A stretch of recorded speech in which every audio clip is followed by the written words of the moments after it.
युद्धपरिश्रान्तं समरे चिन्तया स्थितं रावणं चाग्रतो दृष्ट्वा युद्धाय समुपस्थितं दैवतैश्च समागम्य द्रष्टुमभ्यागतो रणम् उपागम्याब्रवीद्रामम् अगस्त्यो भगवान् ऋषिम् राम राम महाबाहो शृणुर्यं सनातनं येन सर्वा नरीन् वत्स समरे विजयिष्यसि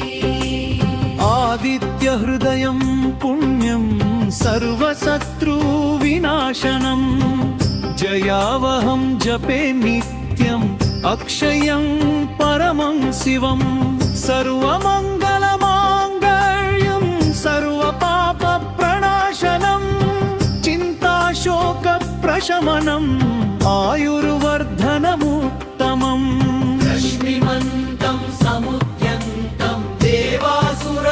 नमस्कृतं पूजयस्व विवस्वन्तं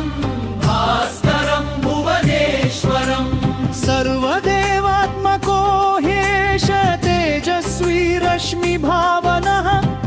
एष देवासुरगणान् लोकान् पाति गभस्तिभिः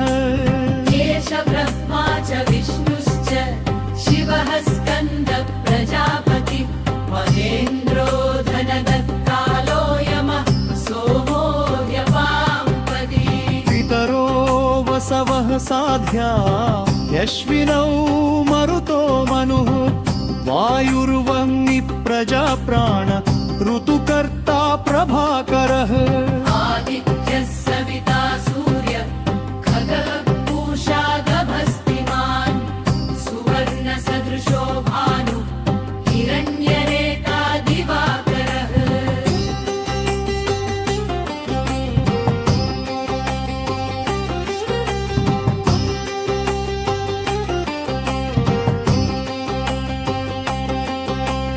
हरिदश्वः सहस्रार्चिः सप्तसप्तिर्मरीचिमान् तिमिरोन्मथनशम्भुः वष्टमार्ताण्डको निषुमान् हिरण्यगर्भः शिशिरतपनो भास्करो रविः अग्निगर्भोदिते हि पुत्रः शङ्खः शिशिरनाशनः व्योमनाथस्तमो भेदी सामपारगः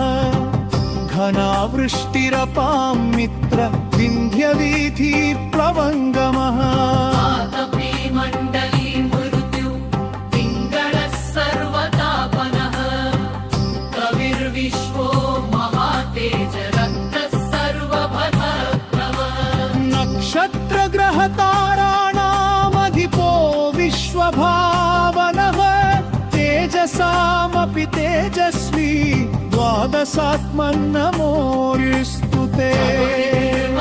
गिरये पश्चिमायात्रये नमः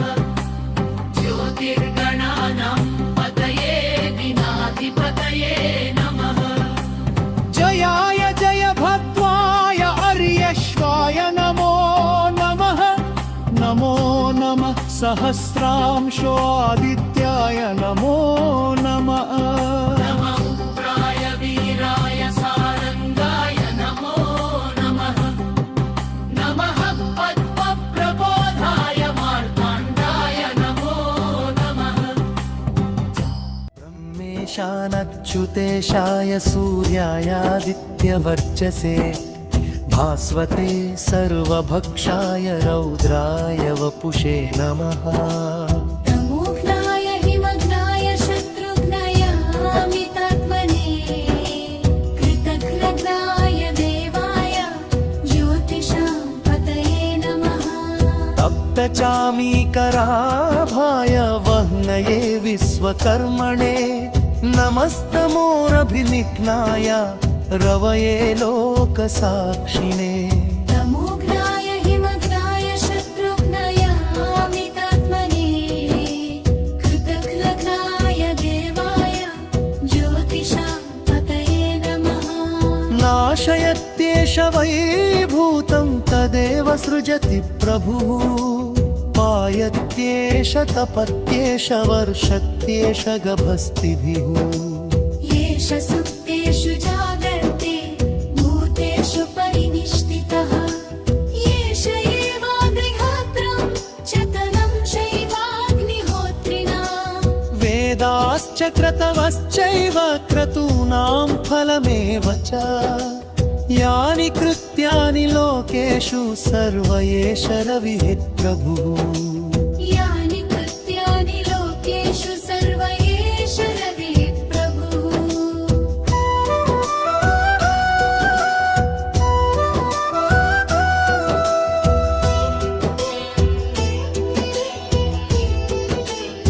अस्मिन् क्षणे महाबाहो रावणं त्वं वधिष्यसि एवमुक्त्वा तदागस्त्यो जगाम च यथा गदम् एतच्छ्रुत्वा महातेजः नष्टशोकोरभवत्तदा धारयामास सुप्रीतः राघवः प्रयतावा आदित्यं प्रेक्ष्य जप्त्वा तु परं हर्षमवाप्तवान् त्रिराचम्य शुचिर्भूत्वा धनुरादाय वीर्यवान् रावणं प्रेक्ष्य हृष्टात्मा युधाय समुपागमत् सर्वयत्नेन महता वधे तस्य कृतोरुत्पगम्